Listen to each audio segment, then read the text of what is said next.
Xi Jinping has been in power for now going on to possibly a third term. We want to have a look at exactly what this all means. On October the 16th, the Chinese Communist Party will convene to vote Xi Jinping as leader for a third 5-year term. This comes after Xi abolished the 2-term limit a year into his second term, and there is a lingering sense that Xi will make China a more authoritarian state in his third and probably not last term in office. But it won't be easy for him. On the international front, there is the attempt at reunification with Taiwan, an operation that will not go down without a fight from the West. And on the home front, economic distress fueled by COVID and the war in Ukraine has shaken the world's second largest economy, and with reports of growing discontent among the Chinese people over the country's zero-COVID policy and the supposed challenge from ally Li Keqiang on the cards, this may be why Xi is trying to consolidate his stronghold. But will he turn China into a dictatorship, or are we already there? How worried should the West be with Xi in power? What does a third term in power for Xi look like? Before we open up the floor, let's start off with a lightning round. 30 seconds to make your point. What exactly does a third term in power for Xi Jinping look like? Dan, Perry, start us off. We have to remember that this is not one-person rule. It's not a dictatorship. It's an authoritarian state that is one-party rule. So the party has agreed to do this, if indeed they have agreed. If they give Xi a third term, that means they buy into his manner of rule, and that means we can continue with party support to see that go on. And I'm talking about nationalist rhetoric, some bellicosity vis-a-vis Taiwan, lack of economic reform, centralized control of the economy, forced integration of ethnic minorities, and in general, authoritarianism. This is not what the world wants to see, but we should undoubtedly be prepared for it. Carise Witte, your take? Common prosperity will definitely be a focus where there will be a redistribution using a variety of tools to spread the wealth, if not grow the pie, because the economy has slowed very drastically, and it looks like it will continue on that path given what we just saw regarding COVID and COVID zero policy and a number of others. The Global Security Initiative and the Global Development Initiative will be pushed forward on the international front. There will be competition, increased competition with the US. A tech war will continue, and the international community will definitely be feeling Xi's new power. Last but not least, Professor Gong. Okay, I think China is facing a lot of difficulties. It's a very difficult time at this point. The economy is not doing well. This COVID policy is still in place. We have a war in Ukraine, which China is forced essentially to take a position. And this, of course, this grand competition with the United States. With all these challenges, I think President Xi, I think it's quite likely, very likely, that he will be re-elected as the next leader for the next 5-year term. I think there will be some policy adjustments in the sense that, I think in the sense that China is going to continue to open up and, carry on this reform agenda. Everything has to change for nothing to change. I'm curious to know if this phrase applies to Xi Jinping as well. Carise? I would say it's a very wise insight in that there's a lot of deep-seated cultural roots for what we're seeing with China, not just his recent history with the Mao era, but even the ancient empires and the rule of emperors. Xi Jinping reads the ancients, and he very much tries to integrate the wisdom from the powerhouses of the past into what's happening today. So I think we can expect to see the same I would call it I would venture to say a kind of cultural revolution 2.0 in that we see China trying, the leadership of China, President Xi Jinping, strengthening the country in the way he sees fit. So Mao did it in his way by turning everything upside down. President Xi is doing it in a different way, but with the same goal of putting the party at the center and really focusing on bringing China back to a position of centrality. Talk about, history repeating itself. If I may, I have to say, obviously I agree that he sees himself as a sort of second coming of Mao, and indeed is concerned with and indeed obsessed with China as a 5,000-year civilization, not just a country of 100 years vintage. But as regards the phrase that you mentioned from the Leopard, I believe, in my reading of it, it comes from politicians who fear that greater reform and even revolution might come upon them if they don't do some reform on their own. And if I look at Xi, I see things going in the opposite direction. Rather than giving in to that kind of pressure to do reform, they're pulling back. If anything, they're cracking down on private initiative and enterprise in China and foreign-owned companies. They're going to go back to a centralized state. It is almost the opposite of that phrase, in my view. Professor, would you like to chime in? I like to challenge the notion that history is going to repeat itself in this context. I think China is highly unlikely to repeat the same disastrous outcomes during Mao's era. For example, the big leap forward, the Cultural Revolution. I don't think these things are going to happen. But I do want to point out that President Xi does have an agenda that's a little bit different from the last 20 to 30 years of the reform era, championed by Mr. Jinping. I think the really important crust of President Xi's agenda is all about the people-centered agenda, what he calls the common prosperity. So he cares a lot about the people at the grassroots level, people are less privileged, people who haven't really benefited a lot from the reform of the last 40 years. I think these are the people he cares about, and he has a political agenda to benefit these people. I think this is noticeably different from the 40-year era by Mr. Jinping. And you can call it a liberal. Let me finish. Okay, you can call this sort of more of a liberal agenda or Democrat agenda in the sense of the American politics, but overall, it's or social. Even let's call it a socialist agenda. And I think this is it's okay. China has developed enough that it's indeed time to look at the interests of these people. I'd like to just jump in there with regards to, both of you mentioned Mao Zedong. You've also spoken about the interests, the people.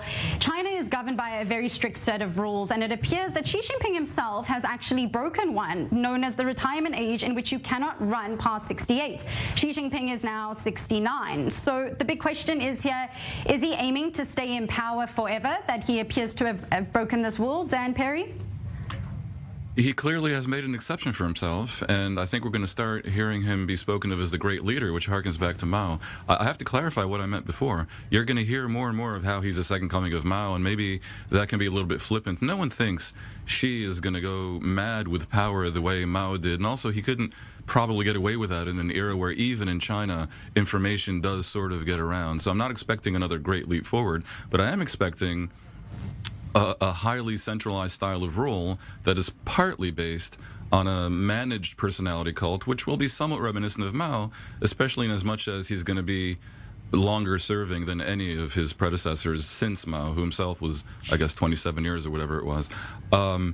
But yeah, I mean, he is clearly carving out an exception for himself, and the key thing is he's being allowed to do it by the Chinese Communist Party. Chinese Communist Party wants to have this kind of rule because they must calculate that there is some benefit, at least to themselves and possibly to the Chinese people. I would be interested in hearing my colleague in China talk about how this is a better system than what we have in the West. No doubt we have many great problems in the world's liberal democracies, but the idea that a party of 100 million people, most of whom don't have any real power, should be ruled by 25 people in a country of almost 1.5 billion, I think is one that is distressed. Professor, would you like to comment? Well, I think this debate between the Washington consensus and Beijing consensus is not going to lead to anywhere. I think every country is different. They have different characteristics. China has been ruled more or less the same way for many, many years. I mean, going back to thousands of years in history. And I think there's something unique about the Chinese culture, Chinese tradition, and Chinese society that has been pretty much accommodating to this political arrangement. If you talk to people, if you do a poll among the population, I think in general, and I can guarantee you this actually, the percentage of people who are still satisfied with the current government, I would argue, and I would venture to guess that it would be higher, for example, as compared to the approval rate for the Biden administration in the United States. So I think I don't think it would be very much meaningful to get into this ideological debate about this system versus that system. I think we shouldn't be engaged in this conversation in the first place. I think among countries we should not argue over which system is better, mine over yours. And I think just leave people alone, leave countries alone, and let's coexist peacefully and just try to strive for a better world. And as long as countries live together with the principle of peace and prosperity, and I think we should be okay. Carise, I see you want to add something. Yeah, there's a few points. If it were that simple, Professor, then I don't think we would have most of the conflicts or issues that we have had between sort of China saying it's the leader of the global south and that Biden is the leader of the developed world. Biden is running, maybe leading 37 countries, but Xi Jinping says, we have the numbers. And I think there are a lot of implications that show China's fear or the fear of the leadership, looking to decouple because they're afraid that the world will prevent them from access to important resources, looking to build asymmetries for the same reason. And when we get back to the term limits, I think we have to note that last month, I think on the 20th of September, new regulations were issued that ended term limits for all top cadres, which will allow President Xi to shape the leadership positions within China's party and the government, basically according to what he sees will be best for the future of the country. So I think it was discussed by many experts that term limits for the rest of the leadership was considered sort of the last vestige of the old order. So we're now seeing a brand new order. Nobody really knows what it's going to look like, but we do know that there, with all the discussion over Taiwan, with the visit of Pelosi, the response of China, there are a lot of things that people are worried about, both in China, outside of China, and we have to definitely improve dialogue and discussion in order to make sure that what you suggested, that we all live together in happiness and prosperity, is possible. Right, and hold your thoughts right there because we do have to go out for a quick break, but I do want to come back and touch more on exactly what President Xi Jinping's rule or continued rule means for the world. So stay with us. 2 minutes, we'll be right back. Don't go anywhere. Welcome back and thanks for staying with us. Just before we reconvene the summit, I'd like to reintroduce our guests, Dan Perry, Professor Gong, Jiong, and Carise Witte. Thank you guys so very much for being with us. We are debating here President Xi Jinping's continued rule. And it does appear that China tends to rub the West the wrong way, especially when it comes to foreign policy and especially when it comes to Taiwan. Will the Chinese status quo remain the same under Xi Jinping? Let's find out. China will continue to endeavour to achieve peaceful reunification with the greatest sincerity and greatest efforts. To realise this goal, we must combat Taiwanese independent separatist activists with the firmest resolve and take the most forceful steps to repulse interference by external groups. Only by resolutely forestalling in accordance with the law separatist activities can we forge a true foundation for peaceful reunification. Only when China is completely reunified can there be enduring peace across the Taiwan Strait. Any scheme to interfere in China's internal affairs is bound to meet the strong opposition of all of us Chinese, and any move to obstruct China's cause of reunification is bound to be crushed by the wheels of history. So back to our debate, I'd like to start with another lightning round, 30 seconds to make a point. Should the West celebrate or be concerned about a continued rule under Xi Jinping? Dan Perry, I'd like you to begin. I think the West is right to be concerned because he's taking China down a path that is potentially confrontational in a variety of ways, most primarily in the case of Taiwan. If China decides to force the issue in Taiwan, that has potential for a conflagration that is global that would make Ukraine look like a polite disagreement. So I think cautious observation is the way to go here. Carise? I generally agree with what Mr. Perry has said, and I would add that technology is also a critical area that is of concern. Whoever owns the fourth industrial revolution technologies, cutting-edge technologies, nano, quantum, AI, chip technology, as we saw in the recent restrictions placed by the Biden administration, the world will be paying a coupon to whomever that is. And if it's centralized in a place where there is a more dictatorial or authoritarian perspective, I think that a lot of the world will find that will be very challenging and problematic. Professor, your take? Well, I think it's wrong to say that China takes a confrontational role towards the West. Look at who is taking the confrontational attitudes towards China in the first place. Look at the trade war started by President Trump. Look at all these actions coming from the BIS Bureau for the Commerce Department of the United States government, putting Chinese companies on an entity list. Look at the 301 section actions, and all of these things have been initiated unilaterally from Washington. And I think China's government explicitly said that it's not interested in export ideology. It's not interested in seeking a political sphere of influence around the world in competition with the United States. So I think, you asked the question about who is taking a confrontational role. Absolutely. It's actually mostly Washington doing that. I'd like to open up the floor by beginning with Taiwan. It really is quite the controversial issue. China has said that this is a renegade province and sees the ultimate Chinese dream of reunifying the mainland with the island. But what does reunification mean? Are we talking peaceful terms or are we talking a forceful invasion? I have to say, there is not one group of people on the planet that is going to be wishing to be ruled by the Chinese Communist Party. I strongly doubt that the Chinese people themselves on the mainland wish to be ruled by the Chinese Communist Party. If China mainland were ruled in a different way, by in any nature of a democracy, then it's very likely the people of Taiwan/Formosa would actually want to reunify. Given that we're talking about a one-party dictatorship, it could only be forceful. I frankly doubt China would invade. I think they'll rattle the saber, but if they do, it'll be ugly, and the West will be facing a very major test. Carise, I see you shaking your head. Are they rattling the saber?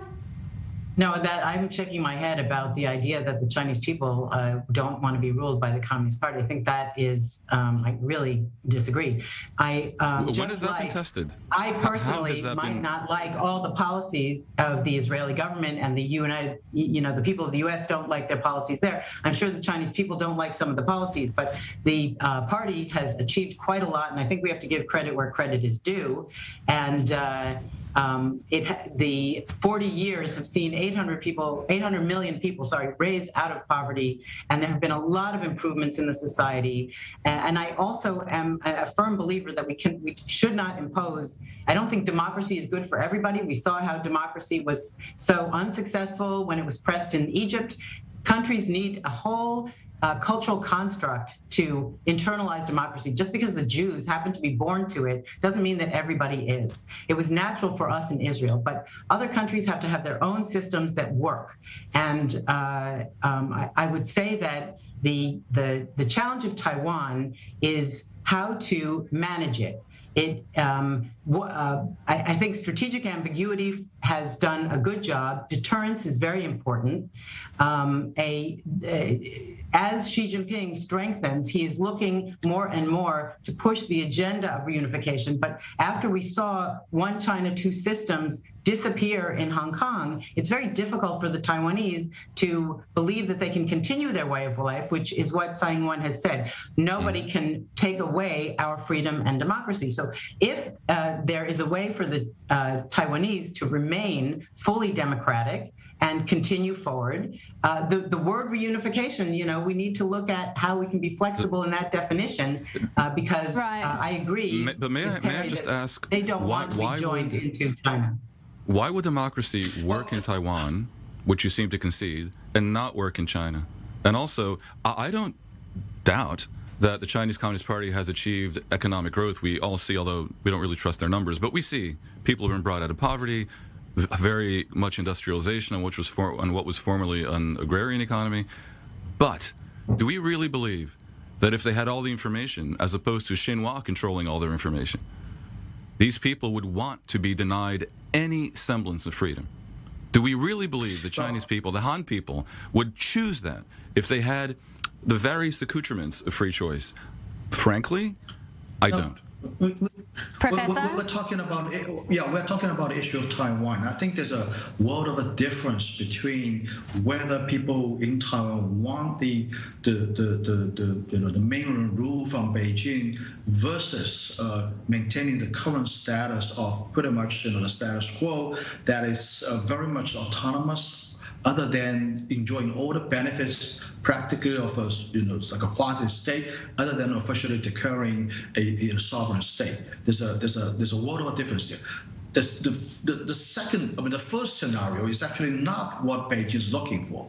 Beijing is basically saying that we can keep the status quo, other than we cannot accept the scenario of Taiwan moving towards the independence direction. Now, we have to be very clear about what does it mean by Taiwan conducting independence. It's not something about like one day, Taiwan is going to declare as an independent state. It's a process. It's a movement. It's a whole of society, a whole of a government approach towards that direction. And this is something that the mainland government cannot tolerate. And I think the talk all about using force is really a last resort to prevent Taiwan from further sliding in that path, sliding in that direction. And that's a very dangerous direction. They won't declare independence because they think they're part of China. I mean, they represent China. I just want to add Perry, but about the military option. I think China has definitely changed its view in the last few years since Xi Jinping revamped all of the military, and it changed its view on the value of war, making it much more willing to go to war and ready for war. However, the Ukraine war has shown that if you don't have very targeted battle experience, you are not going to have a good war experience. And I think that has greatly limited the chance of war in the coming years.